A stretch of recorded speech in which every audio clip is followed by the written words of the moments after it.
আফগান পররাষ্ট্রমন্ত্রীর সাম্প্রতিক ভারত সফর ঘিরে উঠেছে তীব্র বিতর্ক। নারী সাংবাদিকদের নিষিদ্ধ করে আয়োজিত এক সংবাদ সম্মেলন ঘিরে প্রশ্ন উঠেছে ভারতের ভূমিকা ও নীরবতা নিয়ে। নয়াদিল্লিতে আয়োজিত সেই সম্মেলনে নারী রিপোর্টারদের প্রবেশে বাধা দেওয়ায় বিস্ময় ও ক্ষোভ প্রকাশ করেছেন ভারতের রাজনৈতিক নেতারা। বিশেষ করে বিরোধী দল কংগ্রেসের পক্ষ থেকে মোদী সরকারের বিরুদ্ধে তীব্র সমালোচনা এসেছে। রাহুল ও প্রিয়াঙ্কা গান্ধী দুজনেই এই ঘটনাকে নারী শক্তি স্লোগানের সাথে সাংঘর্ষিক বলে আখ্যা দেন। সাবেক মন্ত্রী চিদাম্বরম প্রশ্ন তুলেছেন পুরুষ সাংবাদিকদের ভূমিকা নিয়েও। ভারতের পররাষ্ট্র মন্ত্রণালয় জানিয়েছে, আয়োজনে তাদের কোনো ভূমিকা ছিল না এবং বিষয়টি আফগান দূতাবাসের নিজস্ব সিদ্ধান্ত।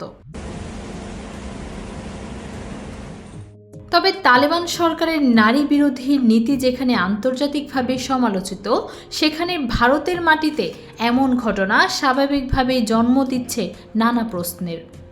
Fouzia Akter, Bangladesh media news desk.